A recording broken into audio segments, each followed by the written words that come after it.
Bonjour à tous, magnifique thème, magnifique sujet. Le mariage du numérique et l'énergétique, c'est un sujet qui me tient à cœur depuis très longtemps. Et justement, je vais vous parler de ce mariage vers ce que j'appelle Enernet, un Internet de l'énergie. Mais d'abord, je suis désolé vraiment de ne pas être parmi vous aujourd'hui.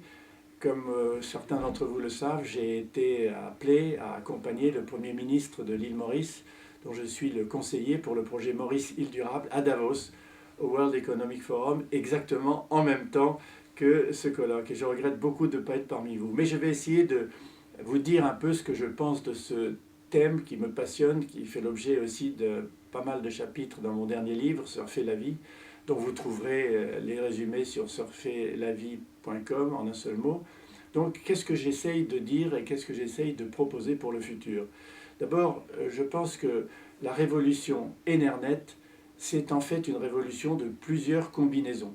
La combinaison d'énergie renouvelable, et j'en compte 12, alors on ne va pas les énumérer, mais en gros c'est les deux énergies solaires, photovoltaïque et thermique, l'éolien, l'hydrolien, les trois biomasses pour brûler, le biogaz, les biocombustibles, l'hydroélectricité, la géothermie, l'énergie des vagues, le gradient thermique des océans, l'hydrogène, etc. Mais l'important, c'est que ces 12 énergies renouvelables soient combinées entre elles pour que les énergies intermittentes, c'est-à-dire le vent et le soleil, soient compensées par des énergies permanentes que sont la biomasse, l'hydroélectricité ou la géothermie. Mais le secret, c'est la distribution de ces énergies électriques, en partie électriques, dans une grille intelligente capable de s'adapter en permanence à l'offre, à la demande, au jour, à la nuit, à l'été, à l'hiver, qu'on appelle un RITE en français, c'est-à-dire un réseau intelligent de transport d'électricité, en anglais un smart grid.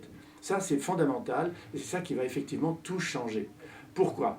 Parce que les combinaisons énergétiques, plus la smart grid, plus ce que j'appelle les 2 E, économie d'énergie et efficacité énergétique, créent une nouvelle approche combinatoire, une matrice multimodale dont les gouvernements et aussi les partis écologistes n'ont pas encore vraiment compris l'importance.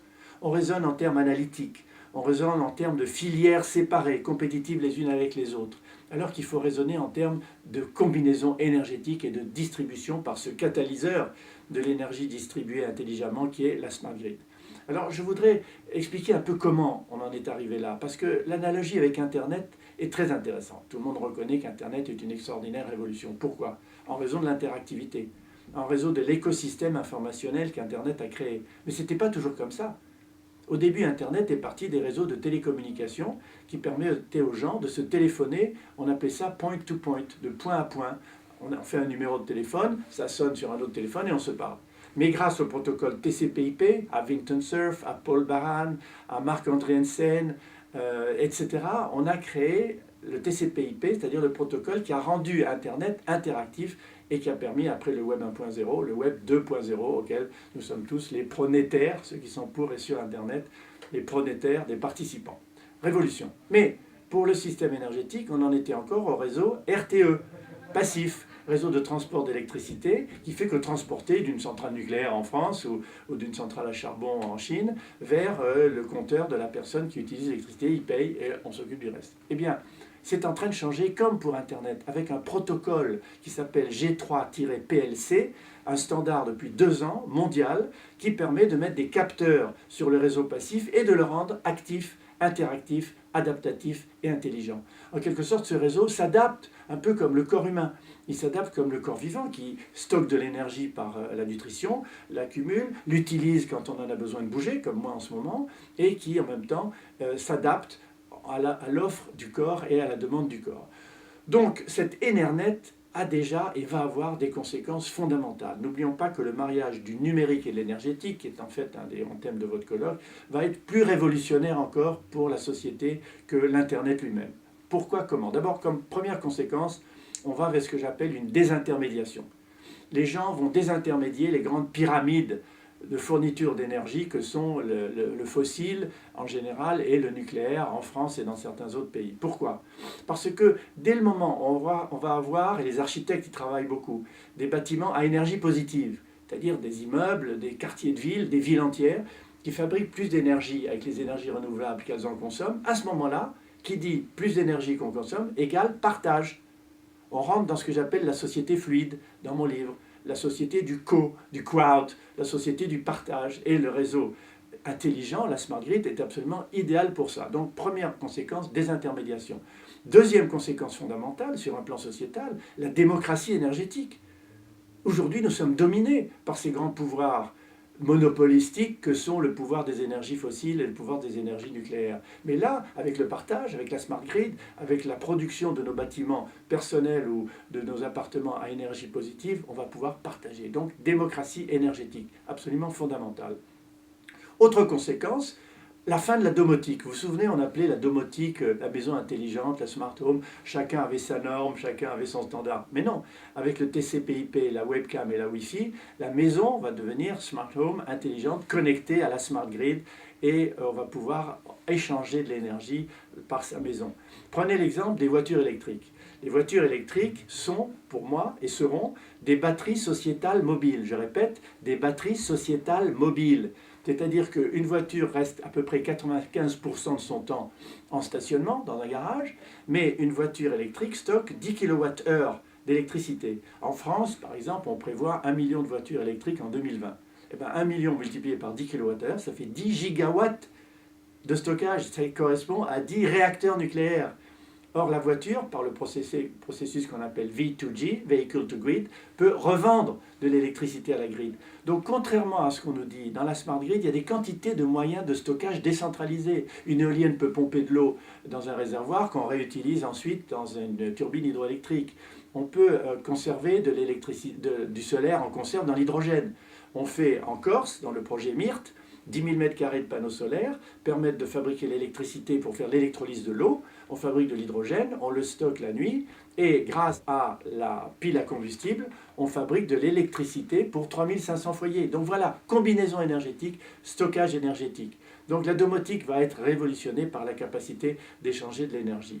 Et parlons des smart meters et de l'importance des smartphones.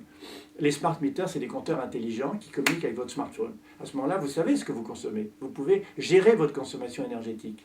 Et les voitures elles-mêmes vont devenir aussi plus seulement des boîtes avec un volant et 4 roues, mais des véritables services web. Des boîtes à apps, si j'ose dire, comme nos iPhones ou nos smartphones en général. Donc la voiture va devenir interactive avec la grille, interactive pour savoir où elle en est de sa recharge, comment communiquer avec elle. Donc ceci fait partie aussi de la révolution du mariage du numérique et de l'énergétique. Donc tout ceci conduit à une nouvelle forme de société, à un nouvel équilibre, à une nouvelle démocratie énergétique. Et je voudrais vous parler, en terminant, à part d'aborder un thème un peu provoquant pour le futur, du projet MID, Maurice-Île Durable. Si je vais à Davos avec le Premier ministre de l'île Maurice, c'est en tant que conseiller pour ce projet Maurice-Île Durable. L'idée, c'est de faire que ce petit pays d'1,5 million habitants soit un projet pilote pour le monde. Un projet pilote parce que il reçoit les 12 énergies renouvelables, il est béni des dieux, il reçoit toutes les énergies renouvelables, et nous sommes en train de faire en sorte que les économies d'énergie, l'efficacité énergétique et ce que j'appelle Smart Mauritius, c'est-à-dire Smart Grid, Smart Meter, Smartphone, permettent aux gens, c'est-à-dire à la population, de se réapproprier ce projet MID pour faire en sorte que chacun puisse contrôler son avenir en contrôlant son énergie comme on contrôle son alimentation et qu'on essaye de faire le mieux pour son budget et en même temps pour sa santé.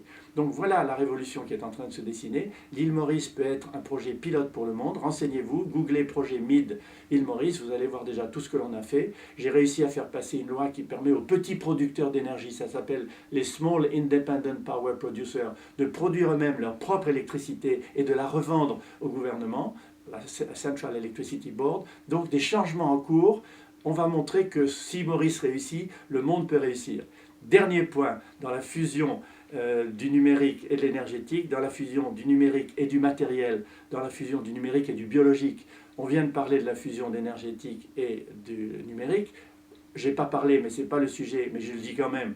La fusion du matériel et du numérique, c'est les imprimantes 3D.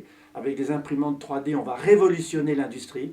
On va fabriquer une industrie 2.0, décentralisée, personnalisée, déstandardisée. Avec la fusion du biologique et du numérique, On va vers la e-santé, c'est-à-dire la possibilité de contrôler l'évolution de sa santé pour soi, pour son médecin, avec les smartphones et les 5000 apps aujourd'hui qui existent sur la santé. Mais le plus incroyable, si vous permettez que je me projette encore à 20 ans dans le futur, c'est ce que j'appelle le symbionet, c'est-à-dire le web symbiotique. Nous serons de plus en plus connectés avec, si on le souhaite, par nos vêtements, par des puces électroniques, par nos mouvements, par nos gestes, par notre visage, avec l'environnement intelligent qui se dote de sens, comme nous, on a des yeux, des oreilles, l'environnement se dote de sens. Oubliez le portable, on va vers l'intégrable. Nous serons intégrés à notre environnement, professionnellement, pour le plaisir ou pour les loisirs. Ça aussi, c'est une révolution, mais ça implique de comprendre ce qui est en train de se passer, d'où l'importance de vos colloques, d'où l'importance de nos livres, d'où l'importance de nos communications. Bonne chance pour ce colloque et bravo pour ce thème. Bonne chance à tous.